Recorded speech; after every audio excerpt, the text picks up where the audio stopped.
Broadcasting to you live from the Milky Way galaxy, the solar system, planet Earth, North America, the United States of America, California, Los Angeles. To be specific, hello everybody, welcome. Welcome to a Victory Monday, a Happy Birthday Monday, a Smiling Monday, a Great Monday, a Winning Monday. Hopefully a Monday that's going to set a precedent for how Cleveland Browns football is going to be played for the next decade and a half. Man, wouldn't that be great? I mean, just imagine. It's been so long since we've had a Bernie Kosar, an Otto Graham, an Aaron Rodgers, a Tom Brady. You know, the type of quarterback that just kind of gets the job and then they stay there for a really long time and they're competitive year in and year out for year after year after year. Oh, it's been so long since the Browns have had that. But hey, you know what? The Browns won the game, and that is fantastic, and we're going to talk about Johnny Manziel. We're going to talk about Travis Benjamin's ridiculous day. 3 touchdowns, a punt return touchdown, and 2 bombs. Oh, sorry, NSA. I'm talking about football. This isn't our Agree to Disagree program, where we cover lots of politics and, trying to dig at the heart of the matter and what's really going on. No, this is not an Agree to Disagree show. The bomb I'm talking about is the massive, long-distance football toss from Johnny Manziel to Travis Benjamin. You saw it twice for touchdowns yesterday. It was great. You know, I'm not going to say that Travis Benjamin is going to be the next Josh Cribbs, but he could be. Something about those dreadlocked kick return men. Man, we really like them in Cleveland. Josh Cribbs was amazing for years. Now Travis Benjamin is great. And I'm not saying that Johnny Manziel is going to be our savior at quarterback. What is he, 22 years old? I mean, nothing but time to learn and grow and get better. He's not going to grow in height, so he's never going to be that prototypical quarterback. You always got to work in the within the boundaries of what you're given. And Johnny Manziel just hasn't been graced with the best stature, if you will. He's a little short for the position, all right? But you know what? Every year, he could be a quarterback in the next 8 years, take us to the playoffs, maybe win a Super Bowl. Who knows? Is it this year? I don't know. Do we go back to Josh McCown? I don't know. But hey, I want to talk about the Buckeyes for a minute. We're going to bring in Brandon Odell. He usually does our Strictly Browns programs over the past 4.5 years here. We're going to bring him in real quick on Twitter. We're at American_media_. Do a search on Facebook for The New American Media with spaces in between and then like the page. All those things are also on our homepage, thenewamericanmedia.com. On the right is our TNAM radio. That's where you click play to listen live, and underneath you can link up with us on Facebook and Twitter. But perhaps most importantly, go on youtube.com/thenewamericanmedia. Click subscribe and check out some of our shows and leave your comments, because the shows live on, and there's a lot of interesting interviews and shows that we've done over the past 4.5 years. So, youtube.com/thenewamericanmedia. The Ohio State Buckeyes, they won the game, all right? Yeah, Ohio State won. Barely. Now, I mean, you can compare that to USC. Is it better? You can compare it to Alabama. Is it better to squeak out a game? I mean, look, Michigan State only won 35-21. It's not like they blew them out. FSU only won 14-0. All right? But what's more important? Just winning the game. Number 6, USC loses to Stanford by 10. Hey, ask Mississippi State and Alabama. Alabama's down. Boom. All right, so this is what's going on. Ohio State has not had a particularly difficult road to travel thus far. Not particularly difficult. But I'll tell you what, that 38-0 win over Hawaii sure felt like, I don't want to say it felt like a loss, but it felt like, really, this is all we can do? We were making mistake after mistake, or, the other team was playing very well. A combination. Because when you're number one from the previous year, you're going to get every other team's A game. Just face it, you're getting their A game. I come in and go, they're okay. I don't know, we'll see. I think we got them. They're giving us their best. But 38-0 never felt as lame as it did when it came a couple weeks ago with the Buckeyes. Virginia Tech, excuse me. Virginia Tech, until their quarterback went down, that game was in the balance.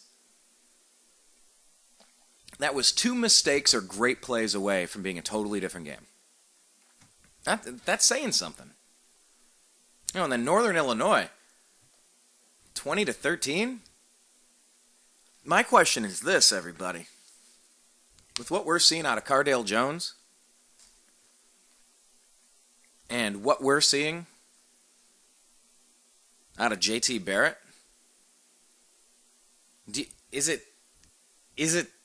are we allowed?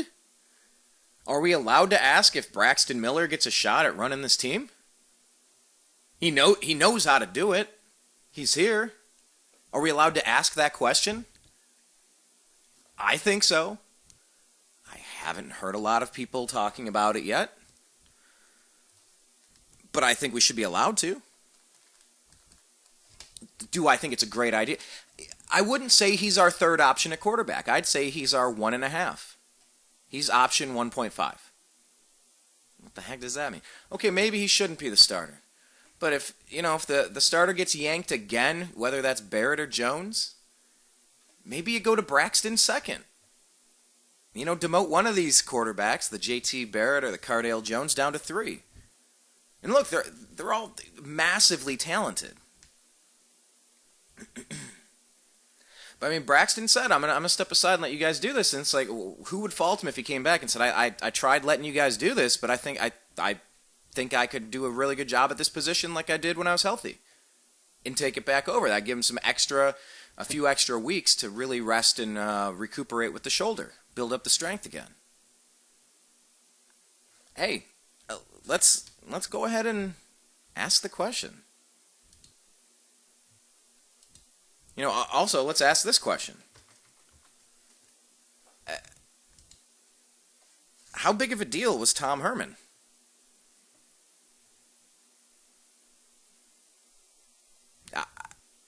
Tell you what. Maybe that had something to do with it, more than we realized. Down in Houston. Used to be the Buckeyes quarterbacks coach. So, I'm just putting it out there. I think we should be allowed to talk about that. So, we'll see. We'll see what happens with the Buckeyes. And, look, at least we didn't lose. USC lost. Alabama lost. That could be exactly where we're at right now. I wouldn't want that at all. So, all things considered, hey, the Buckeyes are undefeated, still number 1, and it's setting up a pretty epic final. Well, not exactly final, but end of the season matchup between the Ohio State Buckeyes and the Michigan State Spartans. Ranked number 1 and number 2 for the first time, I believe, since 06? Michigan and Ohio State. So, hey, man, this is a great time to be in the Big Ten. It's a great time to be a Buckeye fan, but definitely the Buckeyes have got to play better, and Ezekiel, he's got to run it more. Ezekiel Elliott's got to run it more. No way around it. So, hey, let's do this. That's kind of all I have to say about the Buckeyes right now, but I want to make sure you subscribe on YouTube. Follow us, because we're going to be covering the Buckeyes a lot. We're going to be covering the Browns a lot. We always cover the Cavs. The Indians are in a wild card hunt. So, we intend to get there as well. It's really, we're kind of at the mercy of our guests. So we do the best that we can with that. But follow us. It's a long journey. It's fun. We have a group, too, if you haven't joined it. It's called the Unhappy Hour Sports Show Group. The Unhappy Hour Sports Show Group on Facebook. And if we can verify that you're, in fact, an Indians, Cavs, Browns, or Buckeye fan, we will add you. But if you're some girl looking for fun, we will not add you. We will block your account. No Facebook activity. Joined yesterday. Here's my 2 sexy pictures. Would you like to be a friend? No. I'm good. Nah, I'm good. So if we can verify that you're a human being that's a fan of the Indians, Browns, Cavs, or Buckeyes, then hey, come on in. We'll have fun. All right? Deal? Well, then we're going to hit reset, and we're going to bring in Brandon Odell to discuss the Cleveland Browns win over the Tennessee Titans. Here we go. It's the Unhappy Hour. This is John B. Wells reminding you that not only is Brian Engelman a cool guy, and not only is the NewAmericanMedia.com a very cool platform, but here's a cool idea for you, too. Are you alone? Not really. Do you like dogs? Do you like cats? You do. Of course you do. Everybody does. One or the other, maybe even both. You know, there are a lot of dogs and cats that are at shelters right now, and if somebody doesn't take them home, they're going to wind up euthanized. That's a nice way of saying they're going to be killed, because there's simply not enough room. I guarantee it, the best dogs and the best cats, the best pets, come from shelters. There's something about dogs and cats. They know. They know where they are.